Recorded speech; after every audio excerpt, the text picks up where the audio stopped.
अस्सलाम वालेकुम व्यूअर्स, मैं हूं एडवोकेट मोहम्मद वकास और आप देख रहे हैं हमारा यूट्यूब चैनल। आप तमाम दोस्तों से रिक्वेस्ट है कि हमारे इस चैनल्स को ज़्यादा से ज़्यादा लाइक करें, शेयर करें और सब्सक्राइब ज़रूर करें। आज हम अपनी इस वीडियो में आपके साथ एक तरीकी वाक़या जो है वो शेयर करेंगे और ये नहायत ईमान फरोज़ जो है वो वाक़या है। आपने जुम्मे वाले दिन आप लोगों तक ये खबर पहुंच चुकी है और सोशल मीडिया पे इस हवाले से बहुत कुछ कहा गया कि आया सोफिया जो तुर्की की मस्जिद है इस्तांबुल शहर में, वो दोबारा बहाल हुई है। वहाँ की जो काउंसिल ऑफ स्टेट है, जो हमारे यहाँ सुप्रीम कोर्ट के वो बराबर है, तो तुर्क सुप्रीम कोर्ट जो है उसने ये फ़ैसला दिया और जो आया सूफिया है वो जो म्यूज़ियम था उसे ख़त्म करके वहाँ दोबारा मस्जिद को बहाल किया गया। इसके हवाले से सोशल मीडिया पे बहुत कुछ कहा गया और लोगों ने सियासी जो इसका पहलू था उसको डिस्कस किया, लेकिन जिस पहलू को नहीं डिस्कस किया गया मैं उस पहलू को आपके सामने रखूँगा कि यूरोप अगर ये कोई सियासी पहलू होता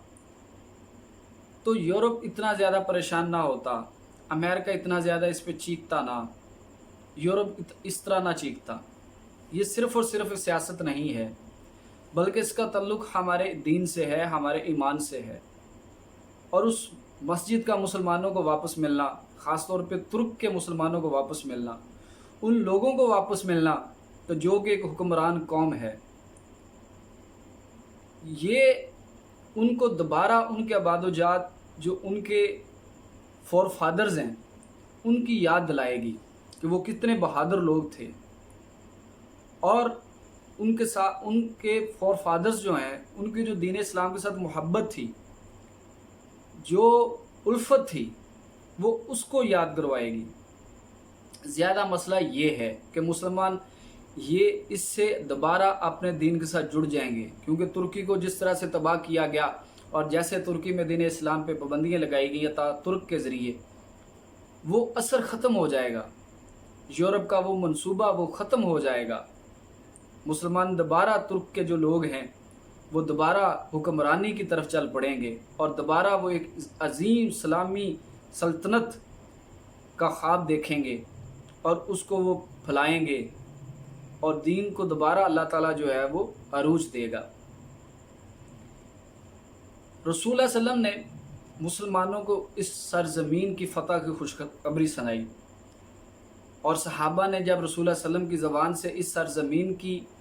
खुशखबरी सुनी तो रसूल सल्लम ने सहाबा को बताया कि जब तुम इस ज़मीन को फ़तह कर लोगे तो ये ज़मीन वो दरवाज़ा है कि जिस दरवाज़े के ज़रिए इस्लाम जो है वो मशरिक़ से मगरिब में दाखिल होगा, कि जब इस सरज़मीन को मुसलमान फ़तह कर लेंगे तो इस्लाम जो है वो मशरिक़ से यूरोप में दाखिल होगा और यूरोप में इस्लाम फैलेगा। ये वो दरवाज़ा है जिसके ज़रिए से इस्लाम यूरोप में दाखिल हुआ और कैसे दाखिल हुआ वो आज मैं आप तक पहुँचाऊँगा। और इसी चीज़ की जो है वो यूरोप को तकलीफ़ है। वो इस दरवाज़े को बंद करना चाहते थे, लेकिन ये दरवाज़ा बंद नहीं हो रहा और ये अल्लाह ताला का नूर है। अल्लाह ताला खुद कुरान मजीद फुरकान हमीद में फरमाते हैं कि ये अल्लाह का नूर है और अल्लाह ने इसे पूरा करना है, चाहे काफरों को कितना ही नागवार क्यों ना गुजरे। ये बात है 1453 हिजरी की, ईस्वी की, सॉरी, जब ये शहर फतह हुआ। लेकिन उससे कबल 674 हिजरी को मुसलमानों ने इस शहर पे जो है वो फतह करने के लिए इसके ऊपर हमला किया। अब ये शहर क्या था? ये असल में रोमन एम्पायर का मरकज़ था और जो रोमन एम्पायर की आखिरी शक्ल थी हमारे यहाँ इस वक्त जो है वो तुर्की का एक ड्रामा अर्तुगरुल गाज़ी हमारे यहाँ दिखाया जा रहा है। उसमें दो नाम आपने सुने होंगे, एक कुस्तुतुनिया के शहर का नाम और दूसरा बारनतीनी सराद या बारनतीनी सल्तनत का नाम। बारनतीनी जो सल्तनत है ये रोमन एम्पायर की आखिरी शक्ल थी और इसी सल्तनत का, इसी एम्पायर का जो दारुल हुकूमत था वो कुस्तुतुनिया था, यानी आज का इस्तांबुल। 330 ईस्वी में रोमन एम्पायर के जो बादशाह थे, शहनशाह थे, जिनका नाम कंस्टेंटाइन था, उन्होंने रूम से अपना दारुल हुकूमत इस शहर मुंतकिल किया और इसका नाम उन्होंने अपने नाम पे रखा। लेकिन वक्त के साथ साथ ये जो कंस्टेंटाइन से जो नाम है वो बदल कर कुस्तुनतुनिया पड़ गया। लेकिन 674 में जब मुसलमानों ने इसके ऊपर चढ़ाई की तो उसमें मुसलमानों को नाकामी हुई, क्योंकि यूनानियों के पास एक ऐसा हथियार था, एक आतशगीर मादा था, जिसको वो तीर के ज़रिए से बहरी जहाज़ों पर फेंकते थे और बहरी जहाज़ों को आग लग जाती थी। और फिर जब लोग अपनी सिपाही अपनी जान बचाने के लिए समुद्र में कूदते थे तो वो ऐसी आग थी जो समुद्र के पानी के ऊपर ज़िंदा रहती थी, यानी कि पानी के ऊपर वो तैरती थी, और जैसे ही कोई उसके ऊपर मज़ीद पानी फेंकता था तो वो आग मज़ीद बढ़ती थी। ये यूनानियों का एक ऐसा हथियार था जिसका मुसलमानों के पास जो है वो कोई तोड़ नहीं था। और ये 674 में जो मुसलमानों ने मुहिम जोही की इस शहर को आबाद करने फतह करने के लिए, वो 4 साल तक जारी रही। 674 से 677-78 तक वो जारी रही। और यही वो काफ़िला था, यही वो फ़ौज थी जिसमें सहाबी रसूल हज़रत अबू अयूब अंसारी रज़ी अल्लाह तआला अन्हा शामिल थे, और वो इसी मुहिम में जो है वो शहीद हुए। और उन्हीं का मज़ार जो है वो आज इस्तांबुल में जो है वो मौजूद है, और वहाँ उनके नाम की बाकायदा मस्जिद अयूब अंसारी मस्जिद जो है वो भी कायम है, जो तुर्क के लिए एक मुक़द्दस मकाम का दर्जा रखती है। और इसीलिए तुर्क कौम जो है वो अपने ऊपर फ़ख्र करती है कि वो सहाबी रसूल की सरज़मीन है, वो उसको कहते हैं।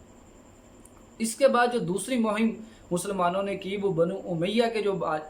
खलीफा थे सुलेमान बिन अब्दुल मालिक 717 में उनके दौर में हुई, और वो भी नाकाम हुई। और फिर 700 साल बाद सुल्तान मोहम्मद सानी, जिसे मोहम्मद फ़तेह के नाम से भी जाना जाता है, जिनकी उम्र 21 साल थी, 29 मई 453 ईस्वी को उन्होंने इस शहर को फतह किया। 47 दिन तक उन्होंने इस शहर का जो है वो मुहासरा करके रखा, और इस शहर की जो मजबूत फसीलें थीं उसके ऊपर उन्होंने गोलाबारी जो है वो 47 दिन जारी रखी। और 47 दिनों की गोलाबारी के बाद वो इसमें कामयाब हुए कि मजबूत फजीलों के पे 3 जगहों पे 3 मकामात पर वो 9 शिकाफ डालने में जो है वो कामयाब हो गए। तजद के वक्त जो है वो सुल्तान मोहम्मद फ़ातेह ने जो है वो तजद की नमाज़ पढ़ी, अपनी फ़ौज के साथ पढ़ी। और आज जो तुर्की ड्रामे में एक डायलॉग, एक जुमला बार बार बोला जाता है कि तलवारें हमारी हैं और फ़तह अल्लाह की होगी, ये वही जुमला था जो उस वक्त रात के उस पहर जो है वो सुल्तान मोहम्मद सानी के ज़बान पे था। उन्होंने हाथ उठाए, अल्लाह से दुआ की, और यही दुआ की, या अल्लाह कि तलवारें हमारी हों और फ़तह तुम्हारी हो। और अपनी फ़ौज को जो है वो कहा कि आज हम तरीक़े उस दहाने पे हैं कि अगर आज हम कामयाब हो गए तो रहती दुनिया तक हमारा नाम होगा, और अगर आज हम नाकाम हुए तो रहती दुनिया तक हमें कोई याद नहीं करेगा। और जो रसूल सल्लम ने हमें खुशखबरी दी है वो हम ही अगर इसको पालें तो हमसे बढ़कर और कोई खुश नसीब नहीं होगा, और क़यामत वाले दिन हम रसूल सल्लम के सामने जो है वो फ़ख्र के साथ पेश होंगे। ये वो ईमानी तकरीर थी जिसने 47 दिन के मुहासरे के बाद भी फ़ौज का जो जुनून था उसको कम न होने दिया। और जब रात के इस पहर मुसलमानों ने इस शहर पे हमला किया तो 47 दिन के मुहासरे की वजह से जो बारतरीनी फ़ौज थी वो उसके हौसले पस्त हो चुके थे। लेकिन अपनी फ़ौज को हौसला दिलाने के लिए जो हसाई पादरी थे वो तमाम जो चर्च थे उनकी जो घंटियाँ थीं उनको वो बजा रहे थे। और ये जो आया सूफिया का जो चर्च है ये मरकज़ी चर्च था, ये सिर्फ चर्च नहीं था बल्कि ये एक तरबियत गाह था, ये एक फ़ौजी अड्डा था। यहाँ पे फ़ौजियों की तरबियत की जाती थी, और हसाइयों का ये अकीदा था कि इस चर्च के अंदर जो इबादत की जाएगी वो कबूल होगी, जो दुआ की जाएगी वो कबूल होगी, और इस चर्च से जो भी सिपाही निकलेगा उसको ईसा की मदद मिलेगी और वो फतह को पाएगा। तो वो इस चर्च को जो है वो तमाम पादरी इस चर्च में इकट्ठे हो गए। लेकिन जैसे ही फजर का वक्त जो है वो तलू हुआ तो मुसलमान जो है इस शहर के ऊपर جو خلافت عثمانیہ ہے، جو سلطنت عثمانیہ ہے، اس کا جھنڈا لہرا رہے تھے۔ یہ شہر جب فتح ہو گیا تو سلطان محمد فاتح نے جو ہے وہ اس کا نام اس کا جو انتظام جب سنبھالا تو یہ بار بار کی مہم جوئی کی وجہ سے یہ جو شہر ہے یہ ایک طرح سے اجڑ چکا تھا۔ یہاں سے جو لوگ ہیں وہ اٹلی اور جرمنی اور برطانیہ اور یورپ کے مختلف شہروں میں جو تھا وہ جا چکے تھے۔ تو سلطان محمد فاتح نے جو ہے وہ دوبارہ جو ہے وہ لوگوں کو اس طرف دعوت دی کہ وہ شہر میں آئیں اور تجارت کریں۔ جب یورپ سے دوبارہ لوگ جو ہے وہ اس شہر میں واپس آئے، تجارت کے غرض سے آئے، تو یہ وہ رستہ تھا تجارت کا جس کے ذریعے سے مسلمان تاجروں کو جو ہے وہ موقع ملا کہ وہ یورپ میں جائیں۔ اور جب مسلمان تاجر یورپ میں داخل ہوئے تو ان کے ذریعے سے اسلام جو ہے وہ یورپ میں داخل ہوا۔ تو اسی لیے جو یورپی یونین ہے اگر ان کو آپ دیکھیں تو انہوں نے ترکی نیٹو کا الائی بھی ہے، اس کے باوجود ترکی کو جو ہے وہ یورپی یونین کا ممبر ممالک کا جو وہ درجہ نہیں دیا گیا۔ اور پھر یورپی یونین کو آپ دیکھیں کہ مسلم ممالک جو ہیں ان کے ساتھ ان کی تجارت کو بھی آپ دیکھیں کہ جو بڑی لمٹڈ تجارت ہے، کیونکہ وہ یہ سمجھتے ہیں کہ اسلام جو یورپ میں آیا وہ تجارت کے ذریعے سے آیا۔ اگر ہم نے یورپ سے اسلام کو ختم کرنا ہے تو ہمیں اس تجارتی رستے کو جو ہے وہ ختم کرنا ہوگا اور اس تجارت کو بند کرنا ہوگا، لیکن وہ بند تو نہیں کر سکتے، اس لیے وہ اس کو کم سے کم کرتے ہیں۔ پھر جب یہ شہر جو ہے وہ فتح ہوا تو یہ جو چرچ تھا، کیونکہ یہ کیمپ تھا، ایک تربیتی اڈا تھا، اس لیے سلطان فاتح نے جو ہے وہ اس کو فتح کے بعد اس کو اپنے کنٹرول میں لیا۔ اور اس کے بعد اس کے علاوہ جتنے بھی شہر میں چرچ تھے ان کو انہوں نے جو ہے عیسائیوں کے حوالے، جو کیتھولک چرچ کے تھے ان کے ہی حوالے رکھا، ان کو کہا یہ آپ کی عبادت گاہیں ہیں، آپ آزاد ہیں، اپنی جیسے آپ نے عبادت کرنی ہے کریں، لیکن کیونکہ یہ آپ کا مرکز تھا اور یہ آپ کا کیا کہتے ہیں وہ فوجی اڈا تھا، تو ہم نے اس لیے اس کے اوپر جو ہے وہ ہمارا حق ہے۔ تو اس چرچ کو پھر انہوں نے جو ہے وہ مسجد کی شکل دی اور وہاں ایک مینار جو ہے وہ انہوں نے اس کے سائیڈوں پہ جو ہے وہ تعمیر کروائے اذان کی غرض سے۔ تو میں آپ کو ریکمینڈ کروں گا کہ مختصر وقت میں آپ کو جو ہے وہ تمام یعنی کہ جو جس طرح سے اس کو تاریخ کی کتابوں میں لکھا گیا ہے اس واقعے کو تفصیلاً میں وہ آپ کے ساتھ شیئر نہیں کر سکا، آپ اس کو ضرور پڑھیے۔ اتنی مان افروز جو ہے وہ یہ اس کی فتح کا واقعہ ہے کہ جب آپ پڑھتے ہیں تو آپ کا ایمان بڑھتا ہے اور آپ کو فخر ہوتا ہے کہ ہمارے جو بزرگ تھے وہ کس طرح دین اسلام سے جڑے ہوئے تھے، اور آج تو ہم صرف لفظی طور پہ جو ہے رسول اللہ صلی اللہ علیہ وسلم کے ساتھ محبت کا دعویٰ کرتے ہیں، عشق کا دعویٰ کرتے ہیں، اور ہمارے بزرگوں نے عملی طور پہ بتایا کہ عشق رسول کیا ہے، کہ عشق رسول یہ ہے کہ رسول اللہ صلی اللہ علیہ وسلم کی زبان سے جو نکلا ہے اس کو سچ کر کے دکھاؤ، اس پہ عمل کر کے دکھاؤ۔ تو اصل جو پریشانی ہے یورپ کو وہ یہ پریشانی ہے کہ یہ پریشانی نہیں ہے کہ یہ ایک عمارت تھی جو اب ترکی کے علاقے میں تھی اور وہ میوزیم تھا تو وہ مسجد بن گئی، وہ ترکی کا جو ہے وہ استحقاق ہے، ان کا رائٹ ہے، کیونکہ ان کی جگہ ہے، وہ اس کو جیسے چاہے مرضی استعمال کریں، اس کو میوزیم بنائیں، اس کو مسجد بنائیں، کوئی اس کو کوئی کچھ نہیں کہہ سکتا۔ لیکن جو پریشانی ہے وہ پریشانی یہ ہے کہ یہ مسجد مسلمانوں کو اپنے شاندار ماضی کی یاد دلائے گی، اور ترک قوم جس کو، اور یہ جو اتاتürk ترک نے جب 1919 میں جو ہے وہ خلافت ختم ہوئی تو انہوں نے اس مسجد کو بند کر دیا تھا، اور پھر 1934 یا 35 میں انہوں نے اسے میوزیم بنایا تھا، اور جو رجب طیب اردگان اب دوبارہ جب وہ اپنا صدر کے لیے وہ الیکٹ ہوئے تو انہوں نے اپنی الیکشن کمپین میں ترک قوم سے وعدہ کیا تھا کہ اگر وہ اس بار جیتتے ہیں تو وہ اس میوزیم کو ختم کریں گے اور اسے دوبارہ مسجد کی شکل دیں گے، اور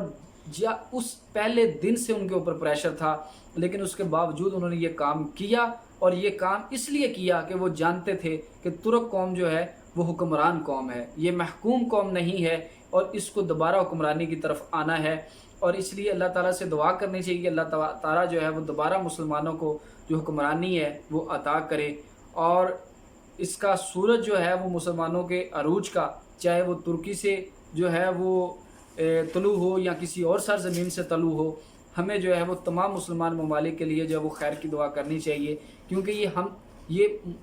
مسلمانوں کی کامیابی ہوگی، ایک ملک کی کامیابی نہیں ہوگی۔ اللہ ہم سب کا حامی و ناصر ہو۔ ہماری اس ویڈیو کو زیادہ سے زیادہ شیئر کریں تاکہ یہ ہماری جو آج کی نوجوان نسل ہے